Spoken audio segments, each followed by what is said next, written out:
ने जैसे कहा था ना, गृहस्थी बसाने में कोई पाप नहीं, कोई दिक्कत नहीं, हमें चाहिए मकान। विवाह करने में कोई बाधा नहीं। तुम्हें भाव आया मुझे पत्नी मिलना चाहिए कुंवारे व्यक्ति को, तो इसको पापी कह दो?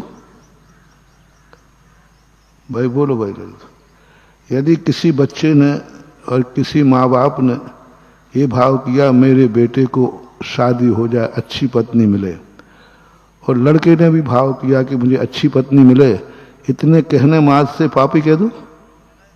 बोलते नहीं हो? नहीं कहूंगा, चिंता घबराओ मत। क्योंकि यदि पापी कहूंगा तो शांतिनाथ भगवान भी चपेट में आ जाएंगे, आदिनाथ भी, और ना जाने कितने महापुरुष आएंगे। इसलिए नहीं कहूंगा। तुम इतनी इच्छा करोगे तब भी मैं कहूंगा नहीं, कोई बात नहीं। अरे महाराज जी वो शादी की भावना कर रहा था, आपसे आशीर्वाद भी मांग रहा था, महाराज जी हमारी शादी हो जाए। माँ भी कह रही थी महाराज जी दे दो ना आशीर्वाद मेरे बेटे की आते हैं अपने नाम की। महाराज मैंने तो हम बेटे को क्यों आशीर्वाद दे, वो तो कभी मेरे पास आए ही नहीं। तो माँ कहती महाराज जी वो नहीं आया, मैं तो आई हूं, मैंने तो सेवा की है, मैंने तो भगवान भक्ति की है। हाँ तो महाराज जी मेरे हिस्सा का दे दो। अभी वो बात बता रहा हूं। अब देखना, मैं यहां तक तुम्हें अधर्मी नहीं करूंगा, और चलो कोई बात नहीं, बोल दो ना, आशीर्वाद दे दिया। महाराज जी देखो बेटे बिटिया की शादी नहीं हो रही है, आशीर्वाद दे दो ना। मन तो नहीं कर रहा है, लेकिन जिनवाणी कहती है कोई बात नहीं, ग्रस्त है, कोई पाप नहीं कर रहा है, पापी नहीं है, हाथ उठ जाएगा। महाराज जी देखो आपका भक्त हूं, मेरे पास कोई मकान ही नहीं है रहने को, आशीर्वाद दे दो ना। आप दे दोगे तो मुझे मकान, कोई बात नहीं। देखो मैं अब बहुत तुम्हारी खातिर बहुत नीचे उतर रहा हूं।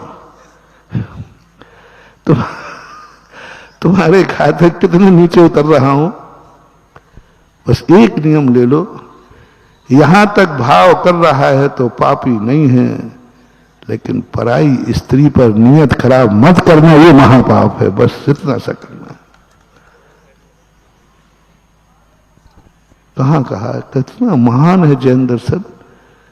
तुम पत्नी तक भाव करो तो ठीक है, लेकिन पराई स्त्री पर नियत मुराद करना नहीं, तो फिर अपनी पत्नी तक तुम नियत खराब करोगे तो तुम्हें रास्ता खुला है मोक्ष मार्ग का, मंदिर में आने लायक बने रहोगे।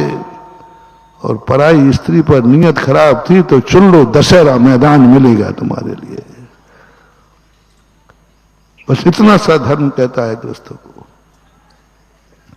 अपने मकान बनाने का भाव करो, कम से कम दूसरे के मकान को हड़पने का भाव तो मत करो।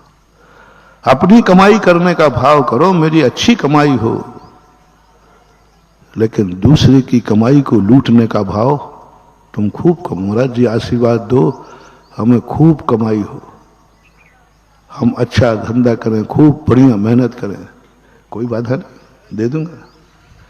बस एक नियम है, कभी अपनी कमाई को तुम दिन रात मेहनत करो, लेकिन दूसरे की कमाई को कभी हड़पने का भाव नहीं करना। मैं दूसरे की कमाई का चोरी नहीं करूंगा। स्वयं बनो ना 6 खंड की हत्या, पर चोरी नहीं करूंगा। और पराई वस्तु किसी की भी हो, हम नियत खराब, धन के संबंध में, मकान के संबंध में, ये मकान किसने बनाया था? पिताजी ने। हम उस पर नियत खराब नहीं करेंगे। ये मकान मुझे मिल जाए ये भी भाव नहीं करेंगे। अभी मैं बहुत तुम्हें टाइट कर रहा हूं, महाराज जी आप थोड़ा ज्यादा ही टाइट हो रहे हो। नहीं, मैं तुम्हें बेटा माला माल करूंगा तो मेरी बात मान तो जाओ। पहले कहा था ना, कल ही कहा था कि दीक्षा के समय कहा जाता है तुम कहो कि मेरा कुछ भी मेरा नहीं है, आहार पानी भी मेरा नहीं है। तो फिर मैं क्या आहार करूंगा कि नहीं, पहले बता दो। पहले बोल नहीं मेरा। हमारे पूज्य आचार्य ज्ञान सागर महाराज के द्वारा एक वृद्ध की दीक्षा थी, चश्मा लगता था, तो आचार्य श्री ने सब उतरवा दिए, बोले चश्मा भी उतारो। महाराज जी चश्मा उतरा रहे, चश्मा उतरा रहे, इसके बिना तो हमें पहले ही कह देते, आपने पहले कुछ नहीं कह दिया ना, सब उतारना। महाराज जी इसके बिना हमें कुछ नहीं दिखता है। तो बोले दुनिया देखने के लिए दीक्षा ले रहा है क्या? अरे महाराज जी मैं चलूंगा तो दिखेगा नहीं जीव जंतु, तो चलने फिरने के लिए दीक्षा ले रहा है क्या? महाराज जी आहार करूंगा तो सो दूंगा, तो बोले खाने के लिए दीक्षा ले रहा है क्या? 15 मिनट बहस चली स्टेज पे।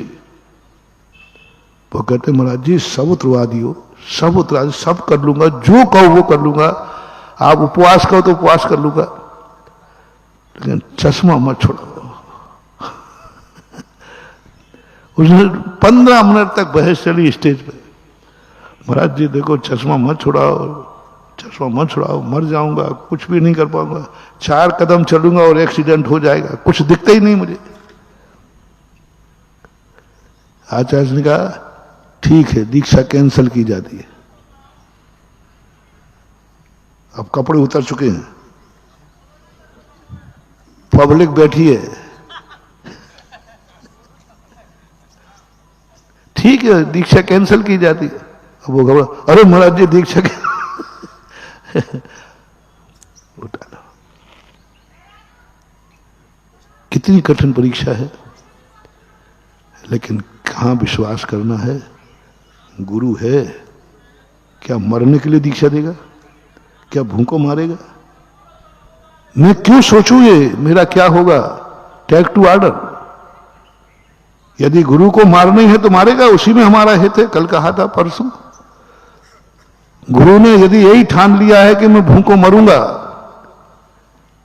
तो भी मेरा हित होगा, क्योंकि मेरा तो विश्वास है गुरु मेरा कभी अहित नहीं कर सकता। दोस्तों अगर आपको मेरी वीडियो अच्छी लगती है तो प्लीज मेरे चैनल को लाइक करें, शेयर करें, सब्सक्राइब करें, इसी तरह से अपना प्यार देते रहें। Thank you.